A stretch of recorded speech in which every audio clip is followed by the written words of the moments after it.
Повесть «Игра влево-вправо» за авторством Неон Темпо. Перевел Тим Кинат. Ну, в общем-то, вот мы и добрались до конца. Я хочу кое в чем признаться. Когда я разместил первую запись, сидя в своей спальне в Лондоне, я и подумать не мог, что все зайдет так далеко. Да из чего бы это произошло? Ведь я даже не был завсегдатаем этого сайта, как не был специалистом по всей паранормальщине. Я был простым парнем, который просто скучал по близкой подруге и искал поддержки на просторах интернета. Сказать, что я был неправ, ничего не сказать. За последние пару месяцев невероятные советы, которые я получил от наших форумчан, и удивительные сведения, которыми они со мной поделились, открыли для меня целый мир возможностей. Я хочу поблагодарить всех за то, что я именно там, где сейчас нахожусь, в арендованном автомобиле на тихой улочке в Фениксе, штат Аризона. Я готов выложить на ваш суд последние записи Алисы. Простите, что сегодня я затянул свое приветствие больше обычного. Вы можете пропустить мою часть, если вам хочется поскорее прочесть записи. В противном случае считайте мои слова прологом к эпилогу. Здесь, в Фениксе, еще очень рано, и на улицах нет ни единой живой души. Мне тоже следовало бы лежать в кровати своего номера и сладко спать, вместо того, чтобы тратить бензин на бесцельные скитания по городу. Однако этот ритуал помогает мне сосредоточиться, а с недавних пор, благодаря одной любезной девушке из местного бара, мне есть над чем поразмыслить. Она написала мне в личные сообщения на форуме, мы встретились с ней сегодня вечером, и я сразу понял, что эта девушка серьезно подошла к изучению игры. Она даже отметила на карте все магазины зеркал в Фениксе в попытках наиболее точно восстановить маршрут Алисы от 7 февраля 2017 года. Мы засиделись допоздна, обсуждая игру, Алису и жизнь в целом. Когда пришло время закрывать бар, она вручила мне распечатку наиболее вероятного маршрута, на который были обозначены все ключевые места.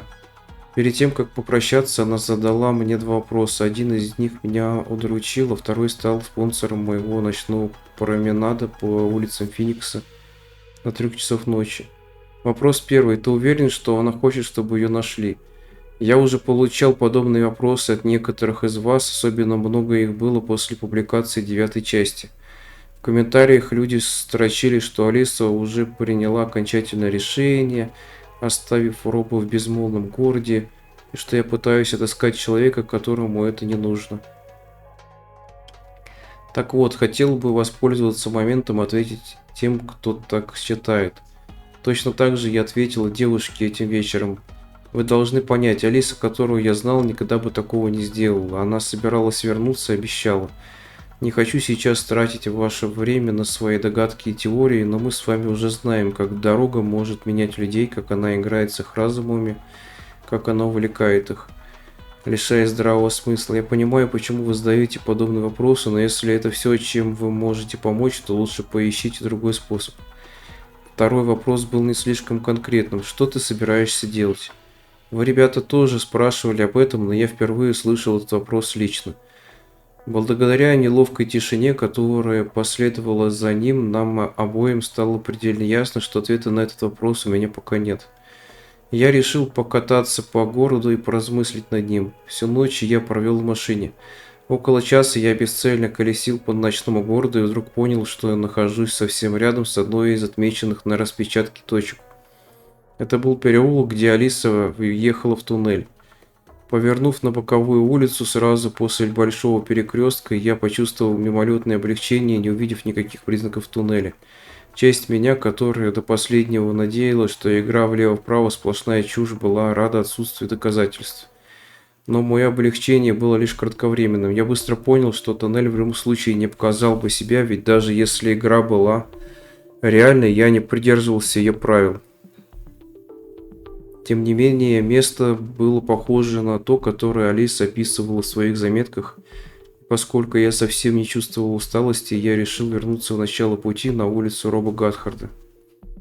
Должен признать, в тот момент я не слишком хорошо соображал Пребывая в тумане рассеянности, я ощущаю утомление из-за смены часовых поясов, и потому я довольно долго, дольше, чем хочется признавать, ехал, наверное, полагая, что я не в игре. Я думал так потому, что ехал в противоположном направлении и начал свой путь с поворота направо. В то время как в правилах достаточно четко говорится, что игра начинается с поворота налево. Конечно же, как вы бы уже догадались, будучи на моем месте, это вовсе не значило, что я не играю. Игра просто началась одним поворотом позже. Из нас двоих умной всегда была Алиса. Из-за этого дурацкого упущения я не высматривал женщину в сером и проехал мимо угла, на котором она должна была появиться. Конечно, на этот раз там не было магазина с зеркалами, ведь он был бы на 34-м повороте только в том случае, если бы я ехал в другую сторону. Если честно, я даже не мог сказать, на какой именно из десятков улиц был этот поворот. Однако, как ни странно, вспоминая свой путь, я не думаю, что упустил бы женщину из виду. Улицы пустовали, так что любые прохожие бросались в глаза. Я знаю, что стоило вглядываться получше, но если вы спросите, но я правда не думаю, что она вообще была там. Когда эта мысль пришла ко мне, я снова почувствовал слабую надежду на то, что я заблуждаюсь, и это всего лишь хорошо продуманный, извращенный розыгрыш. Вскоре я проехал мимо старого магазина зеркал и 34 поворота спустя оказался на той самой улице, с которой Алиса начала свою дорогу. Это был городской квартал, жители которого уже давно крепко спали. С того момента, как я понял, что играю, я все меньше думал о дороге, по которой ехал, больше волнуюсь о той, что ждала меня за перекрестком. Ради Алисы я отправился на другой конец света, но у меня никогда не было неопровержимых доказательств существования игры влево-вправо. Я понимал, что если все это чушь, следующий поворот приведет меня к самой обычной улице. С комом в горле я медленно ехал к повороту. Чем ближе я подбирался, тем больше надеялся то, что игра кажется выдумкой. Пусть это будет дурацкой шуткой, пусть записи будут поддельными, пусть Алиса будет ей угодно, но только не на этой дороге. Я свернул за угол по широкой дуге и припарковался в самом центре перекрестка. Да, это была совершенно обычная улица, аккуратно припаркованные машины, кожаные лужайки и прямоугольные окна. Посреди всего этого я увидел глубокий, слабо освещенный туннель, который врезался в улицу и резко контрастировал со своим окружением. Дорога уходила к нему и терялась в его темноте. В глубине души я всегда знал, что все это правда. Мрачное доказательство реальности игры воскресил вопрос, заданный мне накануне, словно он эхом отразился от стен туннеля. Однако после целой ночи за рулем, после 2 месяцев поисков, у меня все еще не было ответа. В конце концов, я просто оставил двигатель включенным, как будто его отключение означало мою капитуляцию, и решил напечатать заметки, которые вы сейчас читаете. Я подумал, что записи могут мне прояснить собственные мысли и станут либо моей прощальной запиской, либо запиской с извинениями за то, что у меня не хватило смелости на то, чтобы отыскать Алису. Ну а сейчас я все еще здесь, все еще не могу определиться, все еще печатаю, все еще сижу в арендованном автомобиле на тихой улице в Фениксе, штат Аризона. Хотя, возможно, на улице не так тихо, как я думал. Я только что оглянулся на предыдущую дорогу, с которой Алиса начинала игру. Печатая этот абзац, я отчетливо вижу фигуру, стоящую на тротуаре рядом с одним из домов. Теперь это не женщина в сером.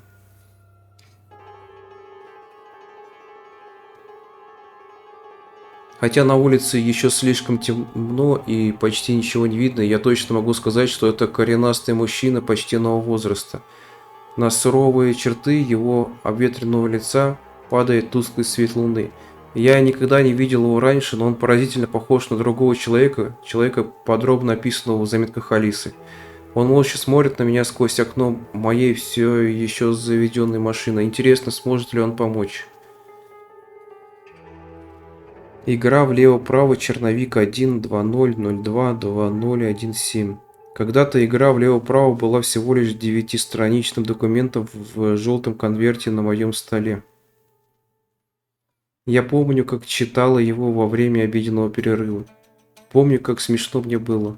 Документ попал в редакцию с ранней почты и обошел весь офис. Все восприняли его как некачественную и бесперспективную попытку создать сенсацию. Эту историю было легко не пропустить в печать, уж слишком она была похожа на бессвязные рассказы о призраках или НЛО, которые бесконечным потоком сыпались в почтовые ящики редакции. Обреченный на дурную славу документ в итоге перекочевал и ко мне на стол, который был всего лишь пит-стопом на пути к куче отказов. Однако я почему-то так и не выбросила этот желтый конверт.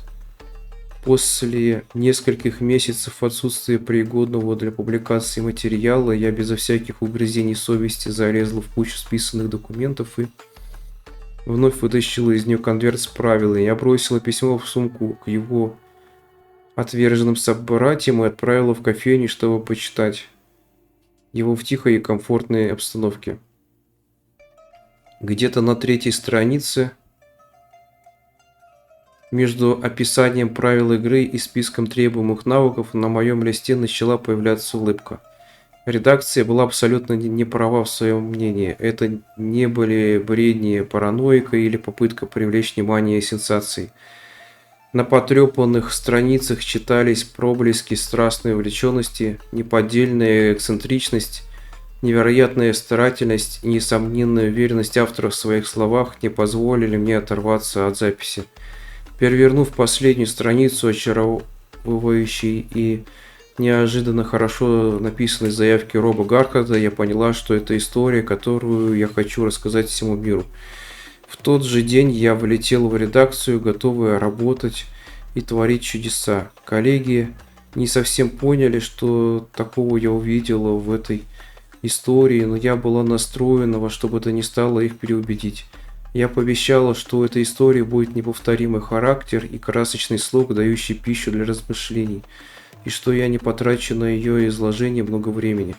С того момента прошло 12 дней, с тех пор, как я сел во Wrangler Фениксе, штат Аризона, 10, с тех пор, как я сама села за руль, оставив Робу в вечно тихом городе 5. В последнее время я не так часто обновляла записи, за исключением тех заметок, которые делаю для личной пользы.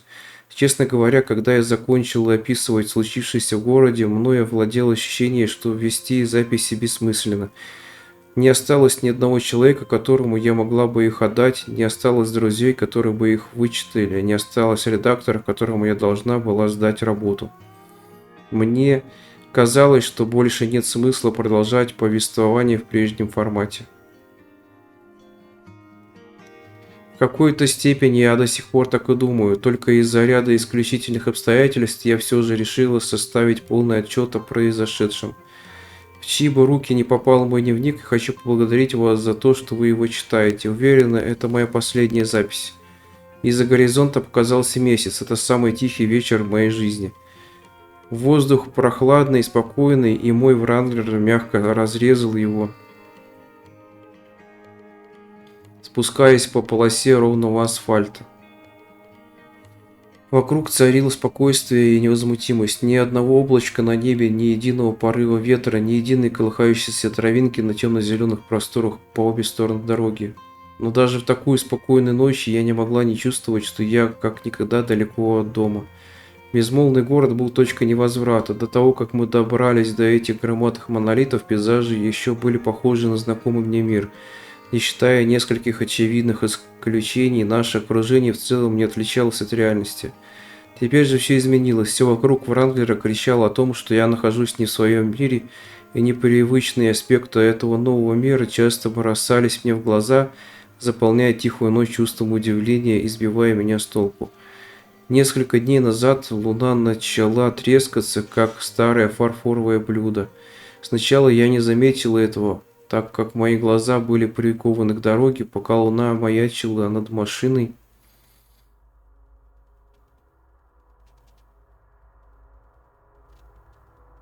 Потихоньку разделяясь на три ребристых осколка. Теперь же было видно, что пустое пространство между каждым фрагментом значительно увеличилось.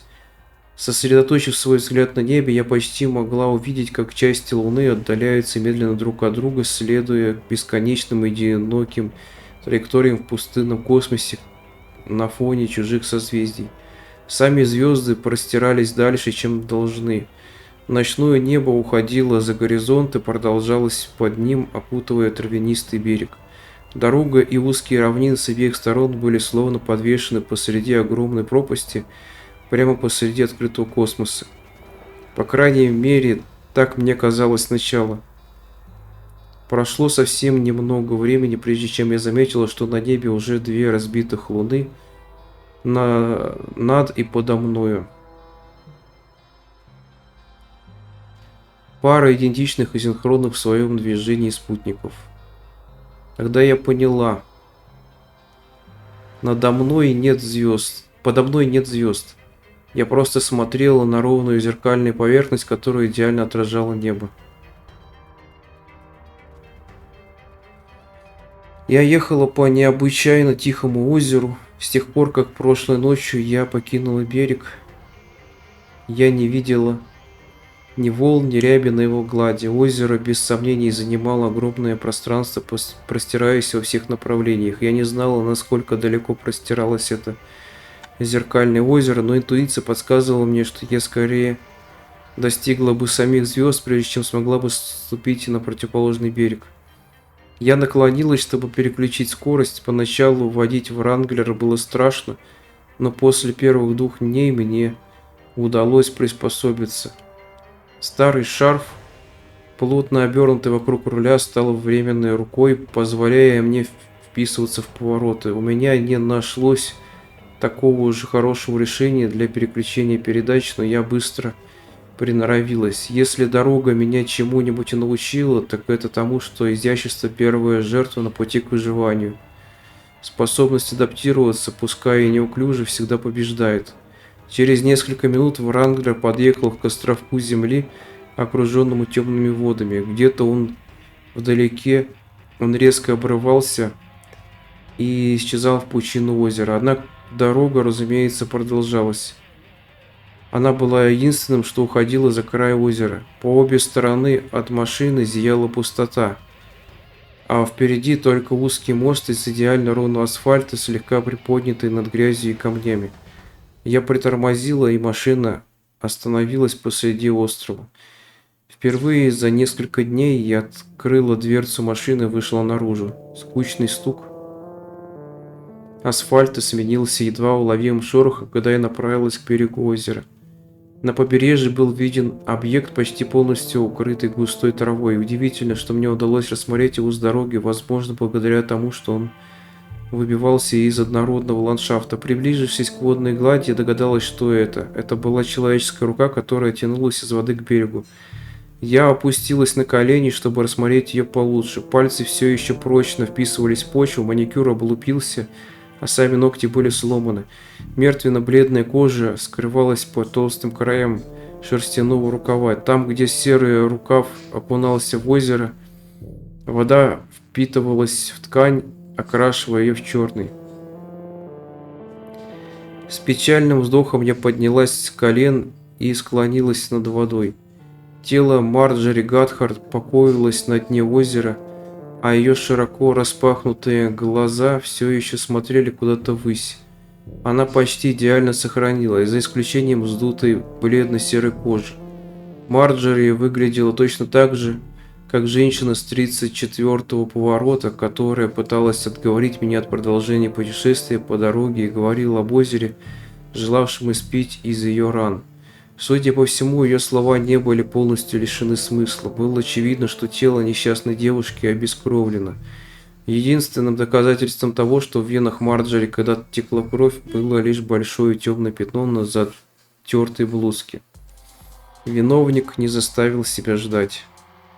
Из глубин озера был слышен несмолкающий шепот. Достигнув моих ушей, он запустил свои корни глубоко в мой разум и, взрываясь вихрем невероятно заманчивых обещаний, шепот сулил избавление от фантомных болей и полное восстановление руки, причем даже более сильный, чем до ее утраты. Кроме этого, озеро показало мне частичку своего необъятного размаха. Его самые дальние берега достигали самых разных миров. Его самая глубокая точка лежала ниже всего мироздания. Мне предложили познать каждое лье, каждую морскую милю, каждый непостижимый берег. Я опустила руку в озеро, пока шепот все настойчивее соблазнял меня обещаниями. Через мгновение я уже крепко сжимала ладонь Марджери и, упираясь пятками в землю, тащила ее на сушу. Вода пошла рябью, когда я медленно тащила безжизненное тело на берег. По мере того, как я отдалялась от озера, шепот в моей голове становился все громче и яростнее. Обещания и голосы были невероятно соблазнительными, однако после того, как я увидел последствия этих обещаний, я заметила на лице Марджери невыразимую обиду. Я поняла, что каждое слово этого шепота – ложь, чувство отчаяния и вечный голод, исходящий из глубин озера. И я примерно поняла, каким был последний путь Марджери и каким бы он был для меня, если бы я потеряла себя в этих водах. Ведь не зря бесчисленные берега, показанные озером, оказались пустыми. У бедняжки не было шансов, она вышла из леса одна, тяжело раненая и без машины. Она пешком прошла весь путь, истекая кровью. Дорога поддерживала в ней жизнь, но, видимо, даже это не помогло. И когда притягательный шепот озера пообещал все исправить и залечить раны девушки, наивная Марджери не смогла ему противиться. Рука девушки впервые за долгие годы коснулась суши, ее тело наконец покинуло воду. Я тащила тело, пока я не добралась до Вранглера. Немного поколебавшись, я открыла багажник и достала складную лопату Роба. Я никогда раньше не копала могил, да и моя травма совсем не помогала. Длинный шарф обвился вокруг моего пояса, пот медленно скатился со лба. Только спустя 5 часов я закончила копать. Спину сковывала судорога, а ладонь никак не хотела разжиматься. Я отпустила тело Марджери в могилу. Мне хотелось сделать это как можно аккуратнее и бережнее, но уставшая рука просто упустила девушку, несмотря на все мои усилия. Примерно час я засыпала могилу, это оказалось тяжелее, чем я думала. Когда первые комья земли посыпались с лопаты на лицо трупа, я поняла, что я последний живой человек, который видит Марджери Гадхард. Ее похороны внезапно стали неуважительными, как будто у меня не было права хоронить. Когда я закончила разравнивать землю задней частью лопаты, то упала на колени. Тупая боль пульсировала во всем теле. «Марджери, ты...» Еще до того, как я повернулась к ней, я поняла, что она злится. В этом коротком слове таилась глубокая ненависть, оно сочилось ядом презрения. Это прозвучало так, будто десятилетиями гнило в ее легких. Я неохотно обернулась и оказалась лицом к лицу с женщиной, которую только что похоронила. Выглядела она совершенно по-другому. Одежда была сухой, кожа чистой, и, конечно, на блузке не было никаких кровавых пятен. Аш, Марджери. В отличие от безжизненного тела, лежащего под землей, девушка передо мной явно не обрела покой. Она вся тряслась от злобы, ярости, точно как тогда, когда мы встретились с ней впервые. Я видел, как ее тело дрожит под напором бурных эмоций. «Марджери, я преследовала тебя, я побежала к тебе, я бросила его ради тебя». «А, что, прости, Марджери, я не понимаю, о чем ты, что ты имеешь в виду?» «Марджери, я видела вещи столь прекрасные, и я увидела ее, одиноко бредущую по неизведанным мирам. Я бросила все ради тебя».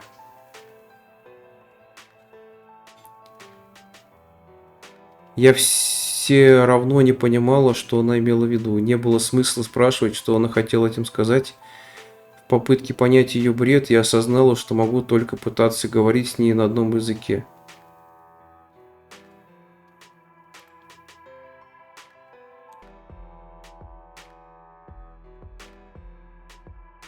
Аш, Марджери, я не хотела этого.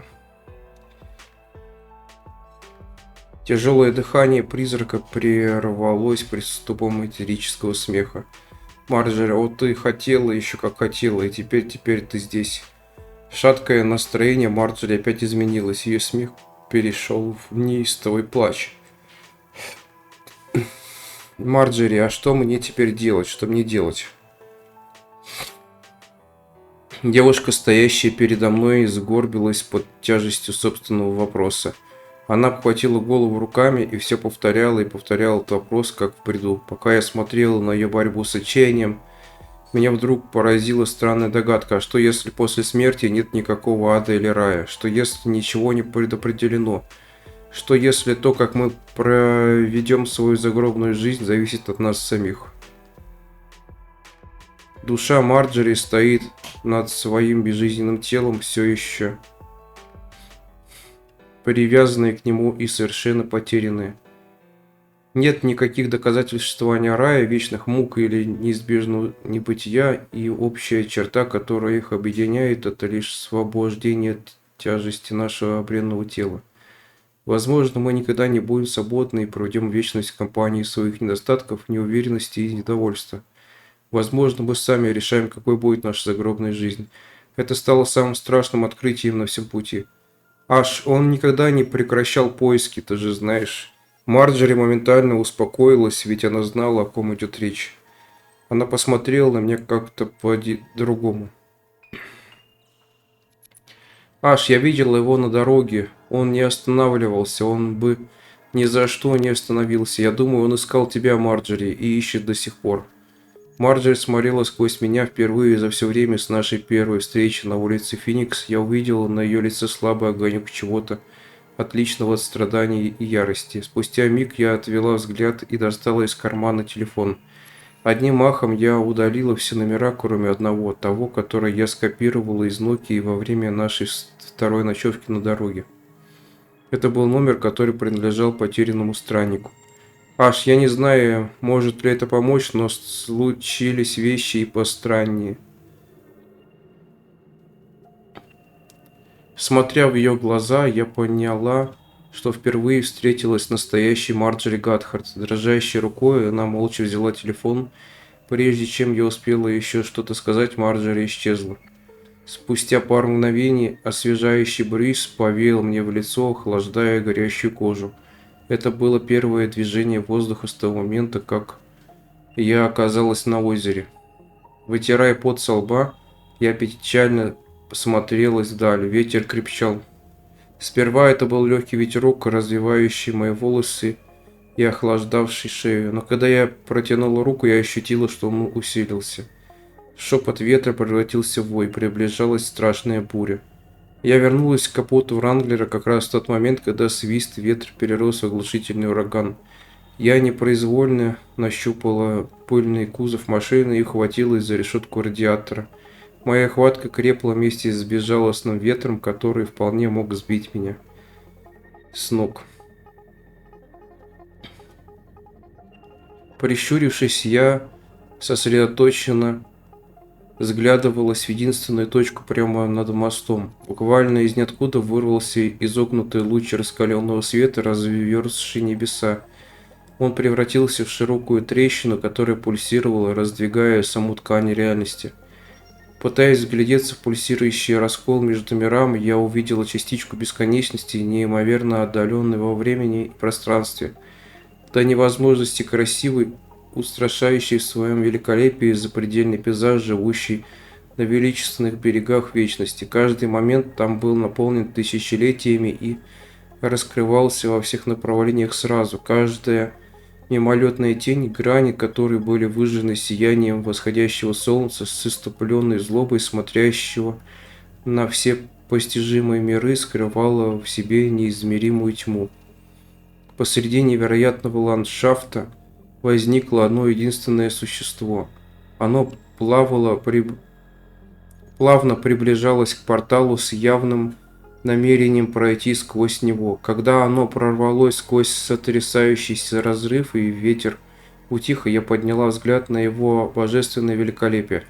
Существо не походило ни на что я видела раньше. Оно полностью состояло из электрических дуг ярчайшего света, что исходил из его ослепительного ядра. Оно было оглушительнее грозы, и его плазменные щупальца потрескивали, хаотично рассекая ночной воздух, прежде чем бессильно упасть.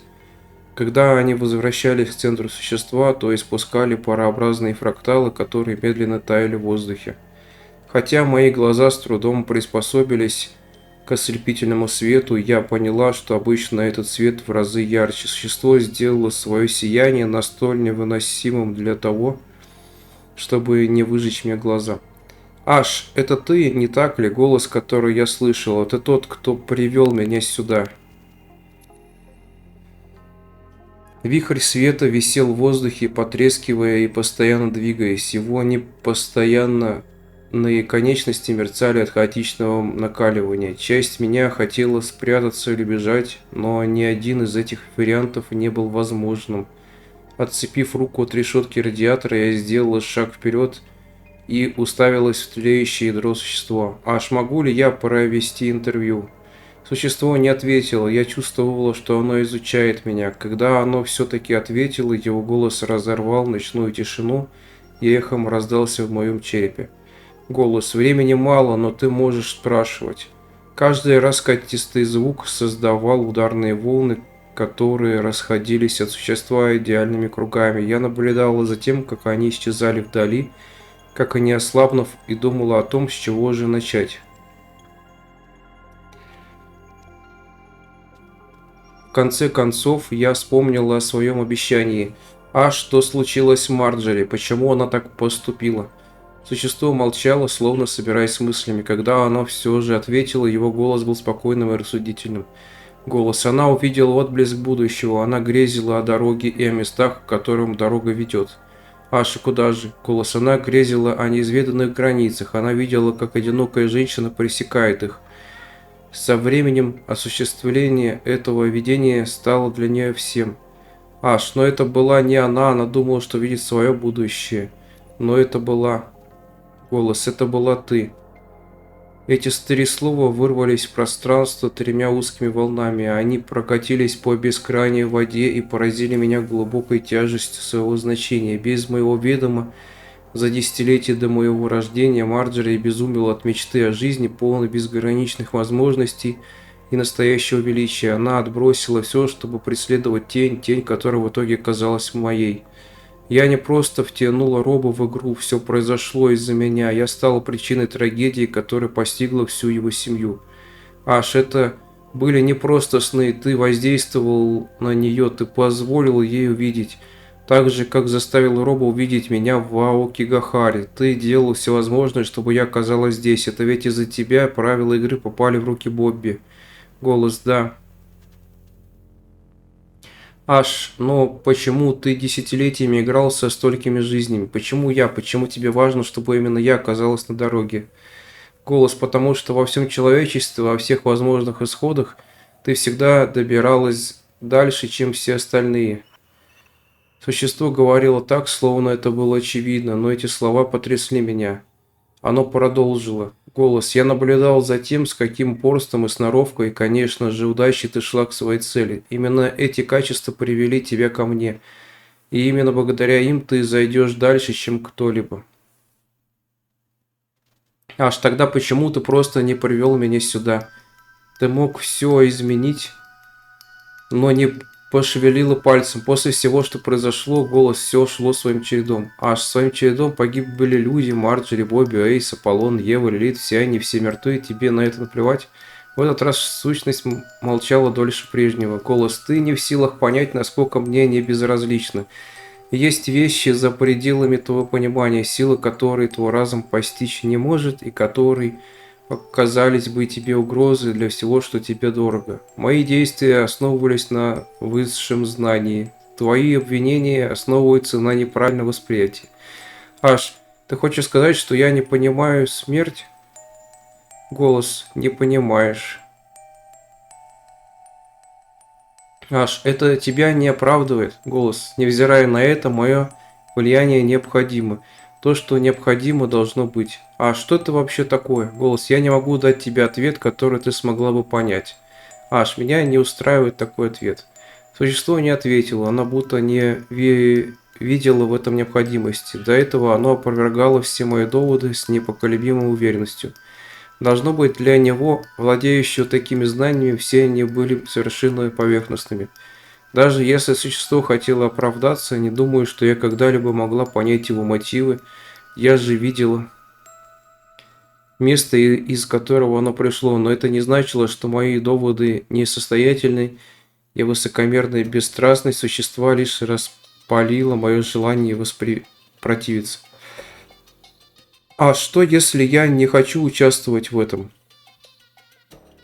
Голос. Ты путешествуешь по аномальному берегу единственной устойчивой ошибки в ткани реальности. Пока ты уходишь все дальше от знакомого тебе мира, ты все меньше подчиняешься его законам. Ты уже заметила, как это влияет на тех, кто отправился в путь, и тех, кто сошел с него, а также на тебя. Неистощаемая энергия, знания, которые предшествуют опыту. Ты отбрасываешь энтропию и казуальность, и со временем ты достигнешь понимания недоступного сейчас. Ты найдешь ответы на вопросы, которые не думала задавать. Тебе откроется абсолютная истина. Именно по этой причине ты продолжишь свой путь.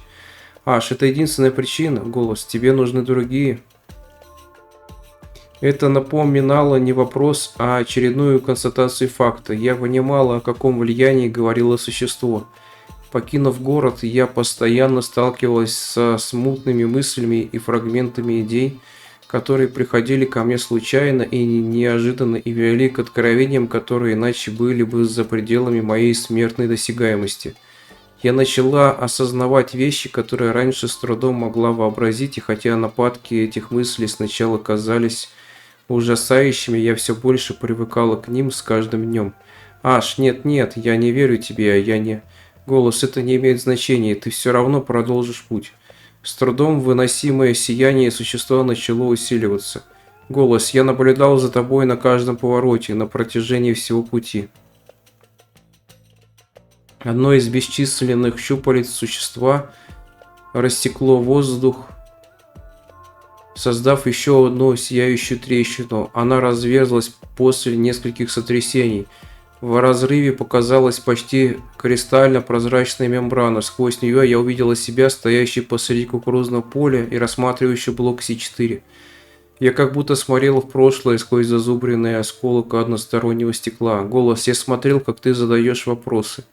Хотя нас нельзя было увидеть сквозь трещину, мембрана содрогалась от силы голоса существа. Когда окно схлопывалось, я видела будущее кукурузное поле. Другая конечность рассекла воздух. На этот раз я знала, что увижу себя, плачущую в лесу рядом с безмолвной рацией. Голос, я смотрел, как ты борешься. Второе окно свернулось, существо показало, что хотело.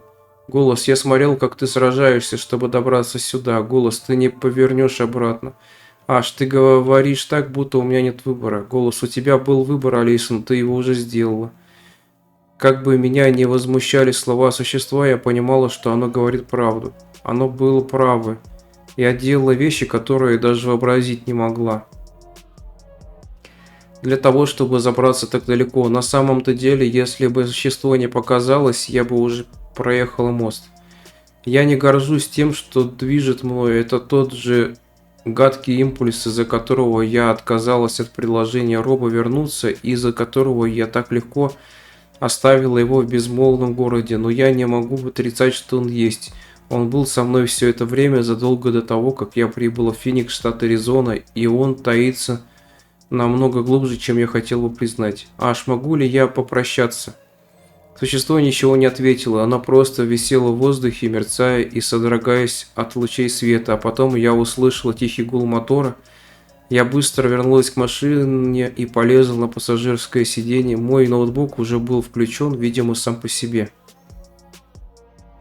Я взяла ноутбук и вернулась обратно на мост. Подняв крышку ноутбука, я посмотрела на существо, которое так и молчало. Когда я вновь взглянула на экран, там уже отображалась моя электронная почта.